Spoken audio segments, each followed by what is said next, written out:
만일 누군가가 하나님을 경외하며 영적으로 예배하며 계명들을 순종하고 주의 올바른 도를 따르며 순수한 양심과 진지한 믿음과 사랑을 지녀야 한다는 가르침으로 만족하지 않는다면 도대체 그는 어디로 가기를 원하는가? 기독교 강요에 나오는 칼빈의 말입니다. 마땅히 가야 할 길, 마땅히 해야 할 일, 이 하나님의 법 앞에선 우리에게 던지는 칼빈의 물음입니다. 지난주까지 저희는 십계명과 언약 법전을 개관하듯 살펴보았습니다. 순수한 양심과 진지한 믿음은 오직 삶으로만 번역되어 세상에 드러나게 되어 있습니다. 야고보서 5장의 말씀을 우리가 상기하게 되는데 5장입니다. 허탄한 사람아, 행함이 없는 믿음이 헛것인 줄을 알고자 하느냐. 영혼 없는 몸이 죽은 것 같이 행함이 없는 믿음은 죽은 것이니라. 야고보서는 줄곧 믿음이 언제나 행함과 함께 일하고 행함으로 믿음이 온전하게 되는 것, 이 양면을 아주 명확하게 말해주고 있습니다. 행함과 율법이 과도하게 집중되어 있었던 중세시대였습니다. 믿음이 돈과 제도에 비틀리고 신앙이 정교화된 종교활동으로 옷 입었던 시대입니다. 그때 그 시절에 루터와 같은 종교개혁자들은 행함이 아닌 믿음으로 의롭게 되는 것을 기치로 해서 타락한 교회의 부정부패에 맞섰습니다. 교회의 타락이 최고조에 달았던 그때 그 시절에는 돈과 권력에 길들여진 교회의 정치를, 그리고 그 교회 정치의 신여가 된 비뚤어진 신학을, 그리고 무지하고 왜곡된 신앙을 바로잡기 위해서 구원을 얻는 믿음에 대한 재해석과 시대적 통찰이 필요했었습니다. 그래서 종교개혁의 깃발들은 정치 권력의 축복이었던 교회의 걸음을 멈추게 하는 매우 중요한 분기점이 되었을 뿐만이 아니라 성직자에게 과도하게 집중되어 있던 그러한 신앙들, 그리고 공덕이라고 하는 행위에 압사당했던 그런 믿음의 균형을 되찾는 분수령이 되어 주었습니다. 아쉬운 것은 이러한 종교개혁의 중요한 주요 명제들이 시대적인 흐름과 그에 걸맞는 역사적 사명에 끊임없이 발을 맞추면서 재해석되고 또 새로운 질문에 대어서 교회를 갱신하며 사회의 변혁을 가져오기보다는 어느 순간 암기 과목으로 전락하듯 천편일률적으로 반복이 되어 왔다는 점입니다. 그러다 보니까 자연스럽게 개인적이고 내적인 믿음이 상투적으로 많이 강조되기에 이르렀고 또 신앙의 외적인 이는 상대적으로 많이 약화될 수밖에 없었습니다. 특히 종교개혁을 기점으로 해서 수많은 분파들이 생겨나고 또 분파 내 여러 교회들로 갈라진 이 개신교는 신앙을 개교의 중심으로 강화시키고 축소해버렸습니다.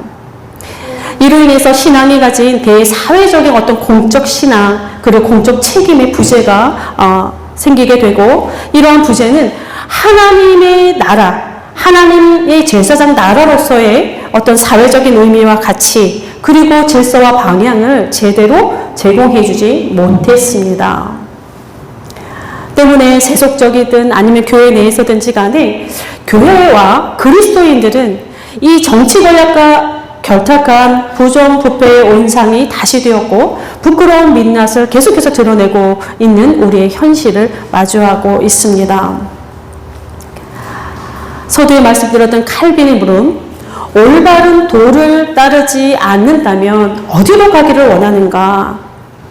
이 물음 앞에서 우리의 신앙적 양심을 다시 일깨울 필요가 있으며 그 물음 앞에서 우리의 십계명과 우리의 언약 법전을 끊임없이 새롭게 읽어갈 필요가 있습니다. 언약법전은 이제 지난주에 마쳤습니다. 그리고 이제 신의 산에서의 이야기는 오늘 23장 그리고 24장에서 이제 마무리가 됩니다. 출애굽기 1장에서 24장까지 크게는 두 개의 에피소드로 이제 구성되어 있다 보면 되겠습니다. 하나는 이집트에서 해방되어서 광야로 탈출한 이야기.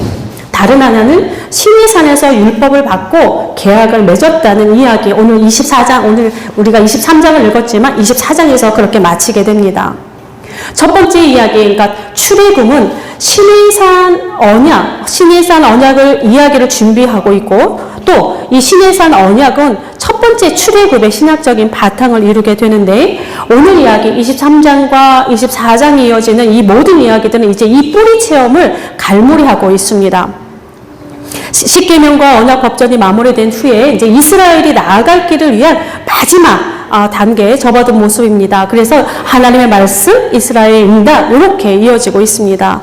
오늘 읽어드렸던 23장 후반부는 하나님의 말씀이 나오고 있고, 이제 24장 보면 24장 전반부는 이스라엘의 응답이 나오고, 후반부에는 이 모든 이야기를 인증하는 듯한 모세의 이야기가 나옵니다.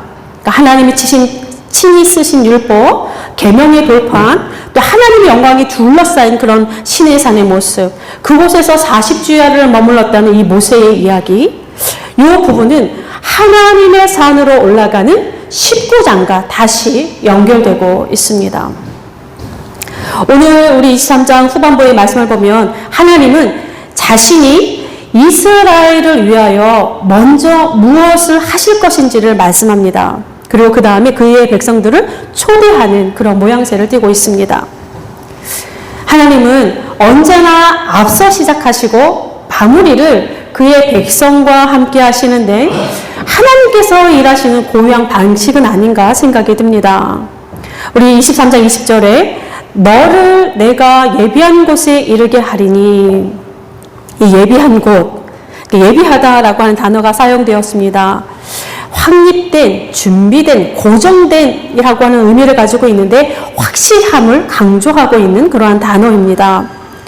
하나님의 백성을 위한 하나님의 일은 이렇게 확실하게 먼저 진행이 되었고, 내가 너희를 위하여 확실하게 예비한 곳이 있다라고 하시는 말씀은 마치 하나님의 백성의 길이 이미 정해져 있는 것 같은 그런 느낌이 들기도 합니다. 어쨌든 이미 하나님의 소유된 백성이기에 이제는 하나님께서 예비하신 그곳을 향하여 가야 합니다. 그래서 이르게 하다라는 표현이 있습니다. 히브리어로는 들어가다라고 하는 그런 단어인데, 이 단어가 사용된 그 형태를 보면 가져오다라고 하는 그런 뜻입니다. 그러니까 하나님이 가져옵니다. 하나님이 예비된 땅에 이스라엘을 가져오고, 이스라엘에게 하나님이 예비된 땅을 가져옵니다. 주어가 하나님입니다. 하나님이 예비하시고 하나님이 이르게 합니다. 모두 하나님이 하십니다. 하나님은 이스라엘에게 내가 예비한 곳이 있으니 힘쓰고 애써서 너의 힘으로 그곳에 들어가라 하지 않습니다. 내가 예비한 곳이 있으니 이제 너희는 이것저것 준비해서 가라 말씀하지 않습니다. 내가 이르게 하리라, 내가 데리고 가리라, 그렇게 말씀합니다. 그러니까 하나님의 백성이 어디로 가야 할지, 어떻게 가야 할지는 하나님의 몫으로 등장하고 있고, 하나님의 백성의 몫은 따로 있습니다. 그 뒤에 나옵니다. 하나님의 말씀을 청종하는 일입니다. 21절과 22절, 너희는 삼가 그의 목소리를 청종하고 그를 노엽게 하지 말라. 그가 너의 허물을 용서하지 아니할 것은 내 이름이 그에게 있음이라. 내가 그의 목소리를 청종하고 내 모든 말대로 행하면. 여기서 그의 목소리는 모세의 목소리를 가리키는 것으로 보여집니다. 그러나 모세의 개인의 목소리, 인간적인 말이 아닌 것을 우리는 잘 알고 있습니다. 하나님 말씀의 대언자로서의 목소리, 즉 궁극적으로 하나님의 말씀을 지칭합니다. 그 하나님의 말씀을 청종하는 것, 바로 이스라엘의 몫입니다. 이 청종하다라고 번역된 말, 공동 번역에서는 잘 따르다 이렇게 되어 있고, 새 번역에서는 순종하다 그렇게 번역되어 있습니다. 우리 개역개정에서는 한자를 쓰고 있는데 들을 청, 쫓을 종을 사용하면서 이 두 가지 의미를 다 포함하고 있습니다. 히브리어로는 샤마라고 하는 단어인데 역시 듣다, 순종하다라고 하는 의미가 동시에 들어 있습니다. 그러니까 종합해보면 그의 말씀을 듣는다라고 하는 것은 곧 순종한다라는 의미이고, 순종하지 않는다라고 하는 말은 그의 말을 듣지 않는다라고 하는 결론이 나옵니다. 이런 구절들은 구약에서 아주 쉽게 많이 만나게 됩니다. 이제 이스라엘의 고민은 그들을 데리고 가실 하나님의 말씀, 그의 말씀을 어떻게 들을까? 어떻게 그의 말씀에 순종할 수 있을까? 그곳에 집중하게 됩니다. 이스라엘이 듣고 순종해야 할 하나님의 말씀, 이미 십계명에 다 제시되었습니다. 그리고 그 핵심은 한 가지입니다. 내 하나님 여호와만을 섬기라. 25절에 나옵니다. 이 모든 계명은 이 말씀에 다 귀결됩니다. 십계명은 하나님 사랑, 이웃 사랑 이렇게 말씀하지만 결국은 하나님을 사랑하고 이웃을 사랑하는 것은 여호와 하나님이 우리의 하나님이기 때문에 그렇습니다. 시내산에 도착한 이스라엘에게 주시는 첫 말씀이었고, 그리고 이제 시내산을 떠나게 될 이스라엘에게 주시는 마지막 말씀이기도 합니다. 그러니까 하나님을 만나는 첫 번째의 말씀, 하나님 백성으로서의 길을 떠나게 되는 그 첫 말씀이 동일합니다. 너는 나 외에는 다른 신들을 내게 두지 말지니라. 이 한 구절은 신약 전체를, 그리고 신구약을 다 관통하는 그런 말씀이기도 합니다. 하나님의 염려라고 표현해도 될런지 모르겠습니다. 마지막 절에 개역개정은 두려움이라고, 하나님의 두려움, 내가 두려움이라 하나님이 그렇게 말씀하십니다. 새 번역은 염려라고 하는 단어로 표현했는데 공동번역과 히브리 성경에는 없습니다. 이런 단어가. 그런데 이 행간에 흐르는 뉘앙스를 보면 하나님의 염려, 하나님의 걱정이 담겨져 있는 것이 사실입니다. 그러니까 일계명에 대한 하나님의 염려, 하나님의 걱정이 마지막 말씀에 드러나 있습니다. 그러니까 이스라엘의 눈과 귀가 헛된 것을 향할 것을 미리 아시는 하나님의 염려입니다. 이제 시내산을 떠나서 약속의 땅으로 들어가게 된 이스라엘에게 신신당부하시는 유일한 말씀, 그 마지막 말씀이 나만 섬기라, 나만 바라보라 라고 하는 말씀입니다. 이는 이스라엘이 한눈 팔게 될 것을 미리 알고 계시는 하나님의 말씀이기도 합니다. 이스라엘이 들어가고 이들의 마음을 막 흔들어대는 다른 신들이 존재하는 곳이라 이야기합니다. 여기에서 이 신은 하나님과 대등한 신을 가르치는 것은 아닙니다. 인간의 편에서, 이스라엘 편에서 하나님처럼 여기게 될 온갖 거짓된 잡신들, 하나님처럼 따르게 될 허상을 말하고 있습니다. 그들의 문화가, 예배가 이스라엘에게 올무가 될 것이라 말하고 있습니다. 그런 잡신들이, 그런 허상들이, 그런 거짓들이 반드시 올무가 될 것이라 말합니다. 이 올무로 번역된 히브리어 단어, 올무라는 말 아시죠? 짐승을 이렇게 잡기 위한 터, 함정을 파다라고 하는 그런 단어에서 파생된 명사입니다. 동물을 잡기 위한 올가미, 이 함정을 파는 건 무엇입니까? 내가 이 동물을 반드시 잡겠다라고 하는 의지가 담겨져 있는 함정입니다. 그러니까 동물이 잘 다니는 경로를 파악해야 되고 감지해야 되고, 또 동물이, 그것을 지나가는 동물이 알 수 없도록 잘 숨겨 놓아야 합니다. 이스라엘이 들어가게 될 땅의 문화가, 예배가 그렇게 치밀하게, 그렇게 알지 못하는 가운데 이스라엘에게 접근할 것이며 악영향을 미칠 것임을 미리 예견하고 있습니다. 그래서 매사에 주의하지 않으면 덫에 걸리는 것은 시간 문제입니다. 아무리 우리가 하나님의 백성이라 할지라도 깨어있지 않으면 덫에 걸립니다. 거짓에 걸려버립니다. 왜요? 그 올가미는 아주 교묘하게 치밀하고 정밀하게 우리를 잡기 위해서 곳곳에, 우리가 잘 다니는 길에 놓아져 있기 때문에 그렇습니다. 이것을 23장에 말씀하신 다음에 이제 24장으로 넘어가면 이 하나님의 말씀에 대한 이스라엘의 공동체적인 응답과 결단이 나옵니다. 그러니까 피의 맹세로 진행되는 언약식이 이제 막 거행이 되고 있습니다.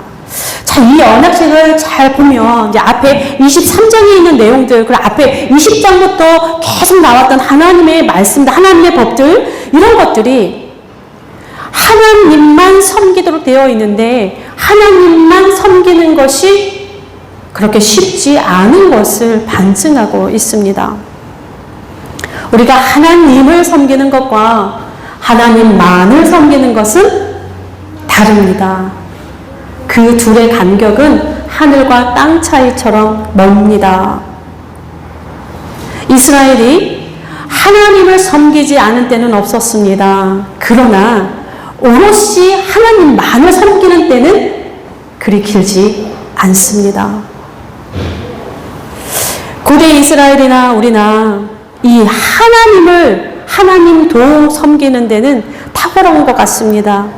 하나님도 섬기고 재물도 따라가고 거짓도 따라가고 명예도 따라가고 문화라는 이름에 길들여지고 세상의 요구에 적절한 응답을 하며 모두 다 끌어안는 것이 우리의 현실입니다.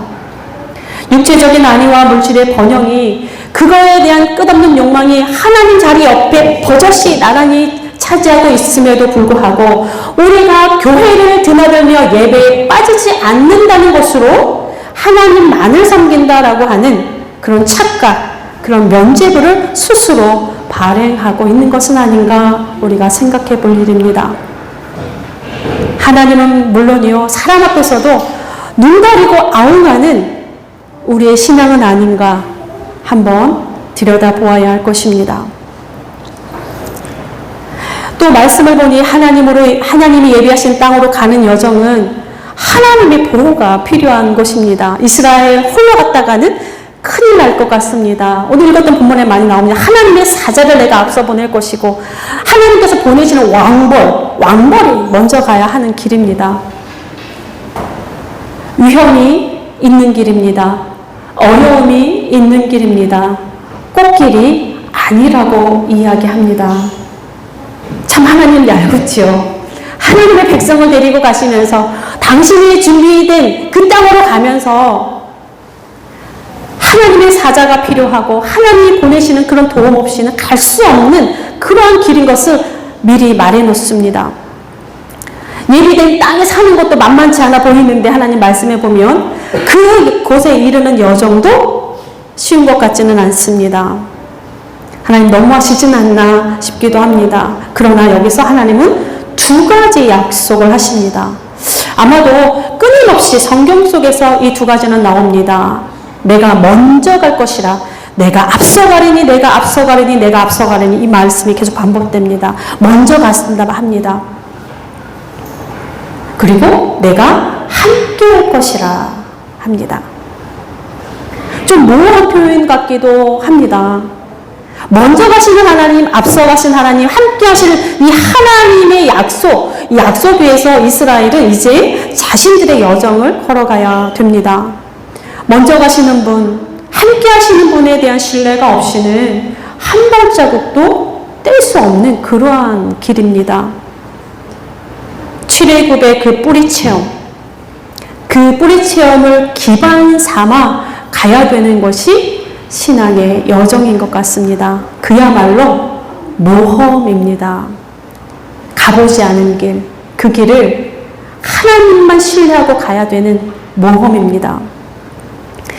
스위스 의사이면서 기독교 작가였던 폴 투르니에 많이 들어보셨죠? 이분의 책도 참 좋은 책이 많은데 모험으로 사는 인생이라고 하는 책이 있습니다. 그러니까 인생을 하나님이 지휘하시는 모험으로 표현하고 있고 대단한 모험가를 하나님으로 표현합니다. 그리고 그를 따르는 우리도 역시 모험가라고 하는 이야기를 쭉 이어가는데 정말 그런 것 같습니다. 우리와 같은 사람들을 데리고 하나님 나라를 만들어가고자 하시는 그 하나님도 모험이요. 내가 먼저 갈 것이라, 내가 너와 함께 할 것이라고 하는 이 말씀만 믿고 또 그 길을 자청하여 가는 그의 백성들도 모험을 떠나는 것은 마찬가지입니다. 하나님께서 더 큰 모험을 하시지만 어쨌든 우리도 큰 모험이 아닐 수 없습니다. 이 길은 두려움과 불안과 결핍을 영위해야 하는 그러한 울퉁불퉁한 길입니다. 거짓과 유혹에 그리고 어떤 이 땅에서의 수많은 그러한 번영에 우리가 정신 바짝 차리지 않으면 안 되는 길입니다. 하나님은 그의 백성에게 순종을 기대하는 길이고 그의 백성은 하나님이 그의 백성에게 신실할 것을, 그러니까 약속을 이루어 줄 것을 기대하는 그러한 길입니다. 지난주에 신앙의 길이 하나님과 함께 추는 춤이라고 이렇게 표현해 드렸습니다. 하나님의 리듬의 한 쌍이 되는 춤의 스텝은 하나님은 신실함이시요 그의 백성은 순종의 규칙을 따라야 됩니다. 그렇게 가는 우리의 길입니다. 오늘도 이 춤에 그리고 이 모험에 우리를 초대하십니다. 그리고 그 모험의 도상에서 우리는 끊임없이 질문해야 합니다. 오늘 내가 걷고 있는 이 길이 하나님만 섬기는 일과 무슨 상관이 있는가? 오늘 나의 문제는, 오늘 나의 고민은, 오늘 내가 하는 이 소소한 수많은 선택들은 하나님만 섬기는 내에 과연 무슨 상관이 있는가? 이렇게 고민하며 씨름하는 하나님의 춤으로 그리고 하나님과 함께하는 모험 속으로 또다시 들어가시는 한 주간이 되시기를 바랍니다. 기도하겠습니다. 온 우주 만물을 지으신 하나님, 지으신 하나하나의 생명을 살피시니 감사드립니다. 오늘도 돌보시는 그 은혜로 인하여 우리가 하나님 앞에 있습니다. 우리가 가야 할 곳을 예비하시고 우리를 초대하셨습니다. 앞서 가시며 따라오라 하시고 유혹이 많으니 흔들리지 말라 하시며 우리의 시선을 사로잡는 것이 많으니 하나님만 바라보라 하셨는데 주님, 우리가 이 모험의 길을 얼마나 갈 수 있을런지 불안합니다. 용기도 없습니다. 그럼에도 주의 말씀이 거기에 계시기에 우리의 마음은 움직이고 우리의 작은 걸음은 주님을 향하여 갑니다. 주께서 이 모험에 우리를 초대하셨으니 주께서 우리를 지키시고 돌보시고 인도하시겠다는 그의 말씀을 이루어 주옵소서. 세상 속에서 살아가나 허상에 물들지 않게 하시고 세상의 질서 위에 있으나 탐욕에 묶이지 않게 하옵소서. 하나님도 섬기는 자가 아니라 하나님만 섬기는 거룩한 나라로 살아가게 하옵소서. 재난은 끝이 없고 전쟁과 폭력도 사그러들 줄 모릅니다. 정치는 난잡하고 민심은 흉흉하며 학교는 눈물과 고통으로 얼룩져져 있습니다. 주님, 우리를 불쌍히 여기시고 바로 잡아 주옵소서. 하나님만 섬기는 주의 사람들로 인하여 그 신실한 사람들로 인하여 그리하여 주옵소서. 우리를 도와 주옵소서. 가장 위대한 모험의 길을 가신 예수 그리스도의 이름으로 기도드립니다. 아멘.